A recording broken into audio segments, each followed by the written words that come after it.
Ang Pilipinas ay isang mahalagang player sa rehiyon ng Timog Silangang Asya, na may malaking potensyal na maging balwarte laban sa anumang pag-ekspansyon ng China sa rehiyon.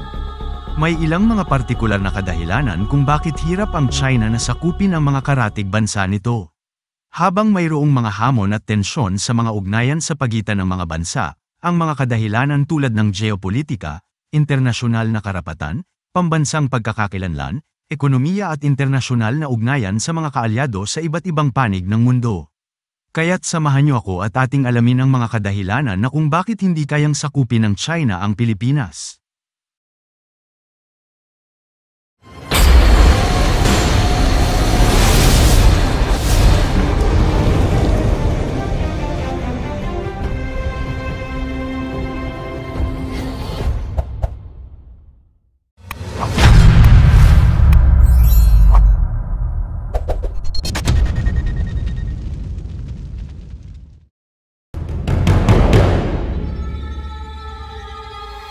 Naisip mo na ba kung bakit hindi kayang talunin ng China ang Pilipinas? Ito ay isang tanong na umiikot sa geopolitical sphere na kung saan ang mga sagot ay nasa nagbabagong dinamika ng kapangyarihan at diskarte ng bansa. Sa ilalim ng administrasyon ni Pangulong Ferdinand Bongbong Marcos Jr., ang Pilipinas ay gumawa ng makabuluhang pagbabago sa patakarang panlabas nito, na kung saan humiwalay ang bansang Pilipinas sa China mula sa mga maling diskarte at pananakop nito at tinututulan ang maling pakikipag-alyansa noon na sinimulan ng dating Pangulo na si Rodrigo Duterte. Sa halip, pinili ng Pilipinas na palakasin ang alyansa nito sa Estados Unidos, isang hakbang na nagpakomplikado sa mga aksyon ng China sa rehiyon. Ang ika-39 na balikatan na pagsasanay militar sa pagitan ng Estados Unidos at Pilipinas noong Abril taong 2024 hanggang May 10, ay isang malinaw na pagpapakita ng estratehikong pagbabagong ito.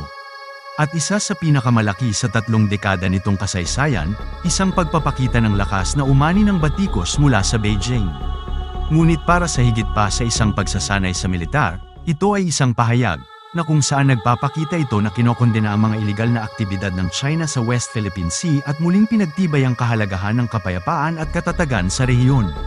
Ang pagiging mapanindigan ng China sa West Philippine Sea ay nagpapakita ng lumalagong alalahanin, at ang kanilang mga agresibong aksyon sa eksplosibong zonang pang-ekonomiya ng Pilipinas ay hindi lamang nagpahirap sa relasyon. Ngunit naging dahilan din ng Pilipinas na palalimin ang alyansa sa seguridad sa bansang Estados Unidos. Ang pagbabagong ito sa diskarte at alyansa ay nagdulot ng isang alalahanin sa mga plano ng China.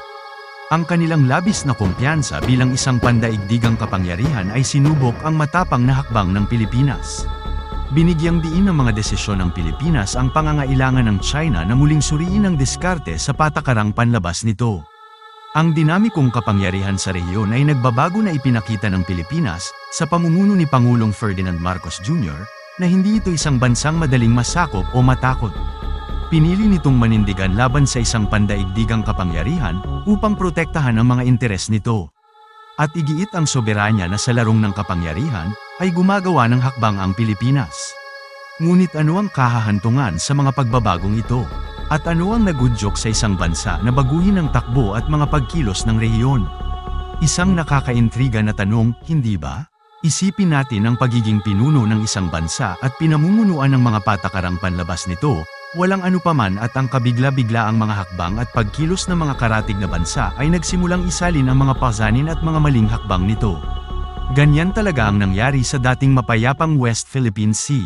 Sa loob ng maraming taon, pinalakas ng China ang pagiging mapanindigan nito sa mga karagatang ito, kahit na umabot pa sa pagbaluktot ng mga patakaran nito sa Exclusive Economic Zone ng Pilipinas. Ang talakayan patungkol sa mga rehiyon na sa ilalim ng internasyonal na batas, ang mga paggalugad at paggamit ng mga yamang minerals ay para lamang sa bansang Pilipinas. Ngunit ang China, na tila hindi nabigla sa mga regulasyong ito, ay nagpasya na iparamdam ang presensya nito sa mga lugar na pilit na inaangkin nito. Ngayon, ito ay hindi lamang isang kaso sa ilang mga bangkang pangingisda na naligaw ng landas lamang. Ang mga agresibong aksyon ng China ay mapanukso kahit na sila ay isang malinaw na pagpapakita ng kapangyarihan, isang mensahe sa mundo na ang China ay handang itulak ang mga higit na hangganan nito, kung saan ito ay literal at mapangahas. Ang ganito paggugali ay hindi natural na makabubuti sa bansang Pilipinas. Ang relasyon sa pagitan ng dalawang bansa, na medyo komplikado ay nagsimulang umasim. Ang mga mapangahas na aksyon ng China ay hindi lamang isang bahagyang laban sa soberanya ng Pilipinas, kundi isang banta din sa seguridad nito. Malinaw na may kailangang baguhin, kaya't ginawa ng Pilipinas kung ano ang nararapat gawin ng sinumang bansa na may paggalang sa sarili at bukas ang pag-iisip kapag nahaharap sa ganitong suliranin. Muling nating isinaalang-alang ang mga paninindigan at karapatan ng bansa. Kaya't napagpasyahan ng bansa na oras na upang ilipat ang diskarte nito mula sa pananahimik nito upang lumayo sa China at isulong ang mga interes tungo sa pagpapalakas ng mga alyansa nito sa mga karatig bansa. Ito ay isang matapang na hakbang tungo sa pagkakaroon ng makabuluhang epekto, hindi lamang para sa Pilipinas, ngunit para sa buong rehiyon. Sabi nga sa kasabihan, actions have consequences. Ang pagiging mapanindigan ng China sa South China Sea ang naging dahilan ng makabuluhang pagbabago sa geopolitical landscape, isang pagbabago na makikita sa Pilipinas na tumayo laban sa China, na kinakailangang muling pag-isipan ang mga susunod na hakbang at makabagong estratehiyo nito.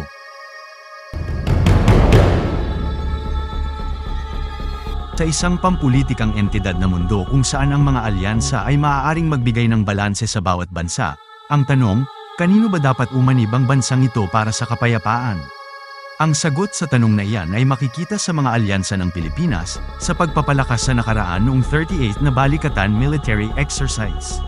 Na ginanap noong Abril ng 2023, ito ay pagpapakita ng pagkakaisa at lakas sa pagitan ng Estados Unidos at Pilipinas. Ang pagsasanay na ito, ang pinakamalaki sa 30 taong kasaysayan nito, ay isang direktang tugon sa pagtaas ng paninindigan ng China sa West Philippine Sea, isang hakbang na hindi napapansin ng Beijing. Ngayon, alamin natin ng mas malalim ang kahalagahan ng alyansang ito. Sa ilalim ng administrasyon ni Pangulong Ferdinand Marcos Jr., nagpasya ang Pilipinas na lumipat sa diskarte sa pagpapatahimik ng China na itinuloy ng kanyang hinalinhan na ang dating Pangulo na si Rodrigo Roa Duterte. Nakita ng estratehikong kinasasalalayan na ito ang paglapit ng Pilipinas sa Estados Unidos, na nagpagulo sa mga aksyon ng China sa rehiyon. Sa magkasanib na pahayag na inilabas ng Estados Unidos at Pilipinas, kinundina nila ang ilegal na aktibidad ng China sa West Philippine Sea. Ito ay isang malinaw na muling pagpapatibay ng kanilang pangako sa kapayapaan at katatagan sa rehiyon. Ito ay isang pahayag na umalingaw sa mga internasyonal na hangganan, na sumasalamin sa mga bansang tahimik na nagmamasid sa mga agresibong aksyon ng China. Ang mga aksyon ng China sa loob ng eksklusibong zonang pang-ekonomiya ng Pilipinas ay nagpahirap sa mga relasyon ng bansa hanggang sa sukdulan nito. Nadama ng Pilipinas ang pangangailangan nito upang palakasin ang alyansa nito sa Estados Unidos para sa seguridad. Ito ay isang estratehikong hakbang na itinampok ang labis na kumpiyansa ng China bilang isang pandaigdigang kapangyarihan at binibigyang diin ang pangangailangan para sa muling pagsusuri ng diskarte sa patakarang panlabas nito. Ang pagpapalakas ng alyansa sa pagitan ng Estados Unidos at Pilipinas ay naging isang makabuluhang pag-unlad sa geopolitical landscape. Ito ay lumikha ng isang panimbang sa pagiging mapamilit ng China, isang panimbang na maaaring potensyal na pagbalanse sa mga karapatang pantao. Ang ugnayan sa pagitan ng Pilipinas at US ay muling pinatibay, na labis na ikinalungkot ng China. Ang alyansang ito, na pinatibay sa harap ng kahirapan, ay isang patunay ng kapangyarihan ng mga relasyong diplomatiko at ang kahalagahan ng sama-samang pagtindig para sa kapayapaan at katatagan. Ngunit ano ang kahihinatnan nito para sa hinaharap? Ano ang maaaring maging epekto nito sa China at sa rehiyon sa kabuuan? Kapag nagbago ang estratehiyo sa mga ahidres ng entablado ng mundo, paano ito gumagana sa mga manlalaro? Ito ay isang tanong na nangunguna sa geopolitics mula pa noong simula ng sibilisasyon, at isa itong kinakaharap ng China ngayon.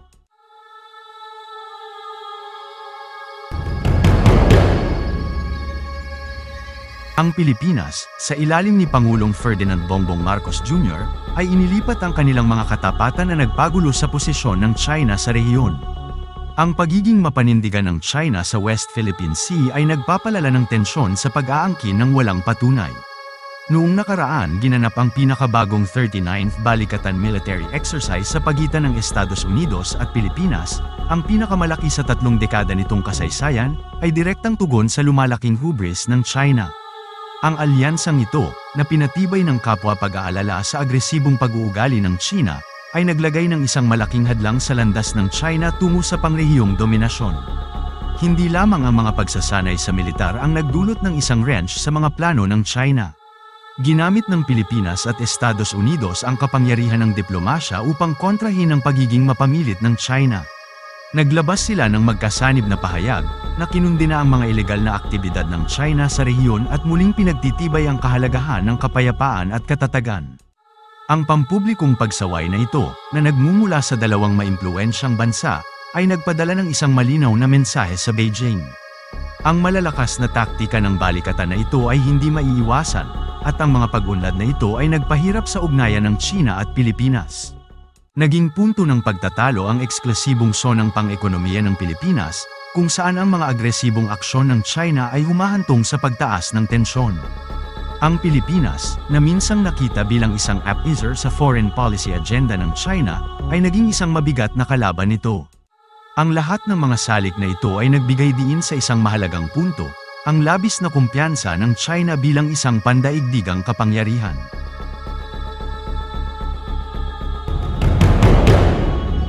Ang paninindigan ng bansa sa West Philippine Sea at ang relasyon nito sa Pilipinas ay nagbigay diin sa pangangailangan para sa muling pagsusuri ng diskarte sa patakarang panlabas nito. Maaaring gumana ang malakas na pag-aarmas ng China sa nakaraan, ngunit sa harap ng pagbabago ng mga alyansa at isang mas mapanindigang Pilipinas, malinaw na kailangan ng isang bagong diskarte. Ang malakas na taktika ng pag-aarmas ng China ay nahaharap sa isang mabigat na kalaban. Ang mga players sa aheadrace ng entablado ng mundo ay nagbago, at ang China ay natututo marahil sa mahirap na paraan nito, na kung saan ang bawat galaw ay may mga hangganan din. Ngayon ang matinding katanungan ay, kung saan ito haantong ang relasyon ng dalawang bansa. Mula sa agawan ng teritoryo, nakita natin ang pagbabago sa power dynamics sa paglayo ng Pilipinas sa isang diskarte sa pagpapatahimik ng China. Ang katalista para sa pagbabagong ito, ang lalong paninindigang ng China sa West Philippine Sea, na nagbunsod ng tugon mula sa Pilipinas at sa mga bansang kaalyado nito.